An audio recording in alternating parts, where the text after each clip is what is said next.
Hello students, welcome back to our channel and test the classes. तो मैं Abhishek Kumar Singh discuss करने वाला हूँ यूक्रेन वर्सेस रशिया या रशिया वर्सेस यूक्रेन।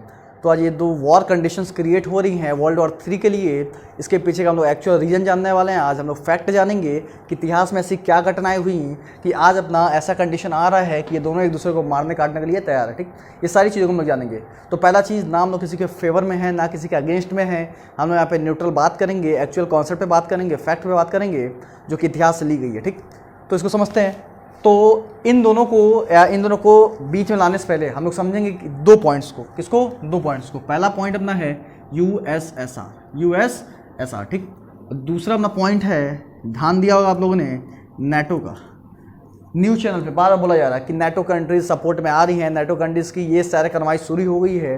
क्या क्या नेटो कंट्रीज़ का फेवर कंडीशन हो सकता है? क्या नेटो किस तरीके से अपना एक्शन लेगा रशिया के खिलाफ? तो नेटो क्या है? बार बार नेटो का जिक्र क्यों हो रहा है? ये कंट्रीज़ की लड़ाइयाँ हैं रशिया और यूक्रेन की, तो इसमें नेटो कहाँ से घुसा रहे हैं हम लोग। ठीक, तो इसके लिए हम लोग समझेंगे नेटो क्या है, उससे पहले समझेंगे यूएसएसआर क्या है।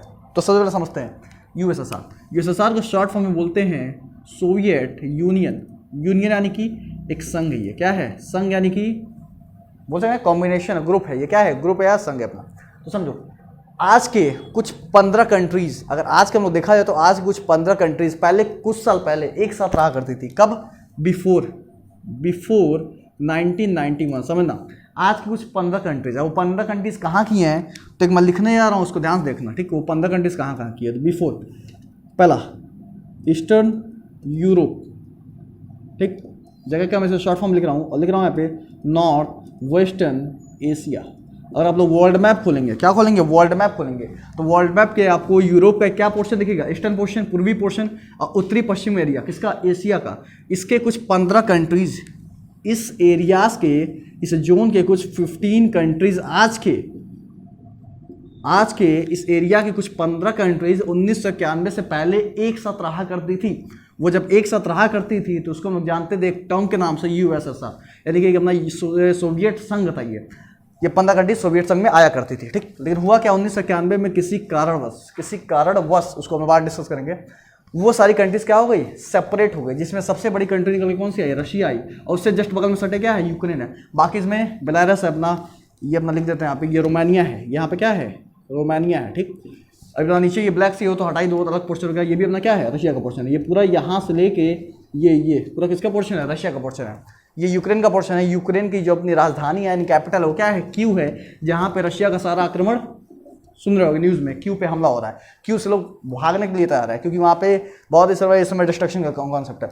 ये एरिया देखो, इस एरिया में डिस्कस अभी करते हैं। इसको क्रीमिया बोलेंगे लोग। इसको क्या बोलेंगे?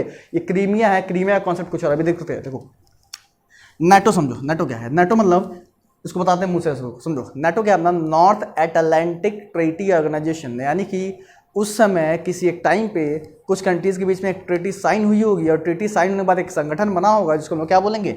नेटो बोलेंगे, नॉर्थ एटलांटिक ट्रीटी ऑर्गेनाइजेशन, जो कि हुआ था कब? 4 अप्रैल 1949। देखो एक मिनट, 4 अप्रैल 1949, यानी कि 1949 में ऑन द डेट 4 अप्रैल एक नेटो का फॉर्मेशन हुआ। नेटो क्या है उसको बाद में देखेंगे, मानी कि इसका ऑब्जेक्टिव क्या है उसको बाद में देखेंगे। पहले समझ लेते हैं इसमें क्या क्या है। तो नेटो में कुल अभी 30 कंट्रीज हैं। कितनी कंट्रीज हैं? ये एक संगठन है। ये क्या है? एक संगठन है, समूह है। कितने कंट्रीज का? 30 कंट्रीज। ये साथ में क्यों आई? ये बात की बात है, पहले समझो। ये 30 कंट्रीज क्या हुई? नेटो के अंदर आ गई। तो नेटो के अंदर कौन सी कंट्रीज है, किस जोन की कंट्रीज है? पहले देखो, पहला क्या है? North America. और इसके साथ कुछ क्या है? एशिया की कंट्रीज हैं, और कुछ अपने इसके क्या कहते हैं? यूरोप। ये 3 जोन की कंट्रीज हैं, और ये मिल के अपना किसके अंदर आती हैं? नेटो के अंदर आती हैं। इस तीनों जोन की 30 कंट्रीज मिल के एक संगठन बनाती है, उसको क्या बोलते हैं? नेटो बोलते हैं। अभी नेटो कहना क्या है समझो। अब इसका ऑब्जेक्टिव क्या है? इसका ऑब्जेक्टिव क्या समझना? ऑब्जेक्टिव इसका ये है कि मान लो इस 30 देशों में किसी एक देश पे वॉर की कंडीशन क्रिएट होती है। इन 30 देशों में किसी एक भी कंट्री पे अगर लड़ाई झगड़े का कॉन्सेप्ट आता है, तो बचे हुए 29 देश समझ लेंगे कि नहीं भाई, ये तुम्हारे ऊपर नहीं है, ये पूरे के पूरे 30 के ऊपर है। समझ आया?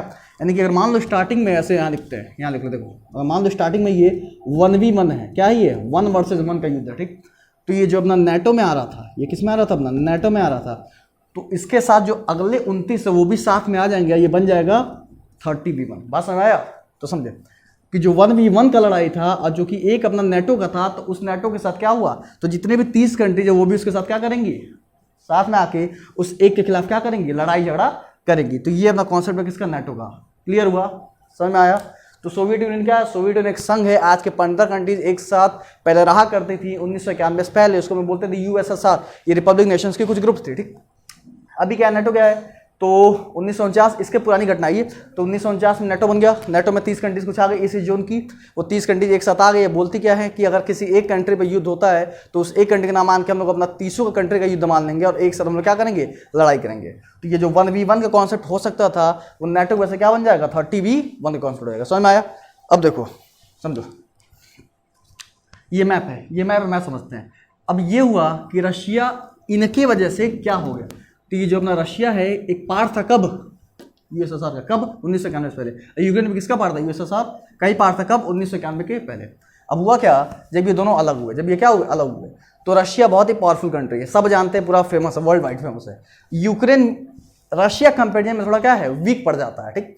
यूक्रेन को डर है कि रशिया इसको धीरे धीरे कब्जा ना कर ले, कब्जा यानी कि इसको धीरे धीरे अपने अंदर क्या ना कर ले, शामिल ना कर ले। क्यों नहीं शामिल कर लेगा, क्योंकि ये पावरफुल है और ये चाहता है फिर से क्या बनना, यूएसएसआर बनना। तो ये धीरे धीरे यूक्रेन को क्या करना शुरू करेगा, अपने में लेना शुरू करेगा। तो इसके वजह से यूक्रेन पे क्या हो सकता है, खतरे की घंटी मंडरा सकती है। इसलिए यूक्रेन क्या चाहेगा, यूक्रेन चाहेगा कि हमको क्या मिले, बैकअप सपोर्ट मिले, किसी न किसी कंट्री से क्या मिले, बैकअप सपोर्ट मिले। तो ये किसकी तरफ जाता है, नेटो की तरफ। नेटो की तरफ तो बाद में पहले एक चीज़ और समझते हैं।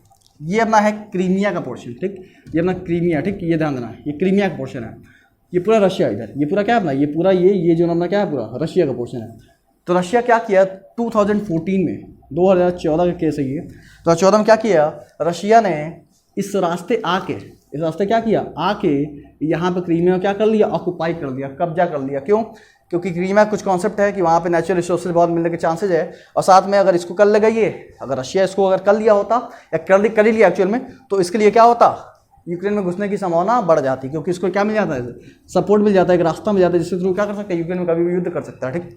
तो इसलिए इसने क्या किया, 2014 में ये ऑक्यूपाई कर लिया। अब यूक्रेन 100% तय हो गया कि हम लोग क्या है, इनसिक्योर है, हमको क्या चाहिए, सेफ्टी चाहिए, क्योंकि हमारा ये वाला एरिया कौन ले लिया है, रशिया ले लिया है, और ये लोग उसको रोकने से, उसको डिफेंस करने में क्या रहे, असफल रहे। तो उसके लिए यूक्रेन क्या बोलेगा, अब यूक्रेन चाहता है कि किस में आ जाए, नेटो में आ जाए। तो इसने बोला कि हमको किस में शामिल करिए, आप लोग नेटो में शामिल करिए। और ये बात जब पता लगी किसको, रशिया को, तो ये रशिया को ये बात पची नहीं, बिल्कुल नहीं पचेगी, क्योंकि रशिया चाहता है इसको धीरे धीरे क्या करें, अपने जोन में लेके एक पूरा का पूरा फिर से क्या बना लें, यूएसएसआर बना लें। और रशिया अगर ये जान गया कि अगर ये चला गया किस में, नेटो में, तो ये 1v1 ना होगी, क्या हो जाएगा, 30v1 हो जाएगा। और इस 30 में क्या होगा, ये आएगा, कौन आएगा, अमेरिका आएगा, बचे कुछ एशिया कंट्रीज है, कुछ यूरोप कंट्रीज है, सब मिलकर किस पे आक्रमण करेगी, रशिया पर करेगी। तब रशिया को इसको ऑक्युपाई करना क्या हो जाएगा, मुश्किल हो जाएगा। तो इस केस में रशिया क्या करेगा, तो इस केस में रशिया यही बोल रही है यूक्रेन से कि आपको नेटो में नहीं जाना है, यूक्रेन को नेटो में नहीं जाना है, क्योंकि रशिया चाहती है धीरे धीरे इसको क्या करना, ऑक्युपाई कर लेना। तो यहीं पे सारा खेल अपना बिगड़ गया, यहीं सारा खेल अपना बिगड़ गया कि इसको चाहिए बैकअप सपोर्ट, ये एक अपनी स्ट्रॉन्ग कंट्री बनना चाहती है with the help of 30 countries या नेटो के ग्रुप से बनना चाहती है, और रशिया ये नहीं होना देना चाहती है।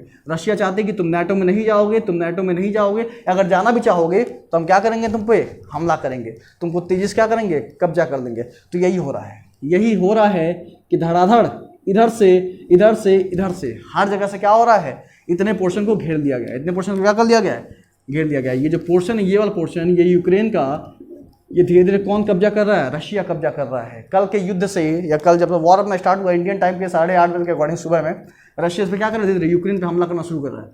अब रशिया जब हमला करना शुरू कर रहा है तो यूक्रेन बहुत परेशान है। यूक्रेन क्या परेशान है कि नेटो में तो ये अभी शामिल तो हुआ नहीं है, और इसको क्या चाहिए, बैकअप सपोर्ट चाहिए। तो इसके लिए ये गुहार लगा रहा किससे, 30 कंट्रीज से कि नेटो में शामिल कर लो हमको, और हमको क्या करो, बैकअप सपोर्ट दो, क्योंकि हम रशिया में मिलना नहीं चाहते हैं। बात समझ में आया। तो ये केस चल रहा है रशिया और यूक्रेन का, समझ में आया कॉन्सेप्ट।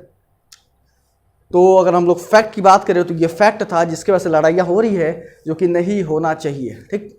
अब वाला कॉन्सेप्ट है क्यों नहीं होना चाहिए, कैसे होना चाहिए, उसको हम बाद में डिस्कस करेंगे। तो ये फिलहाल ये कॉन्सेप्ट था। तो होप्स आपको समझ में आया होगा। तो प्लीज़ वीडियो को लाइक करें, शेयर करें, सब्सक्राइब करें। Thank you.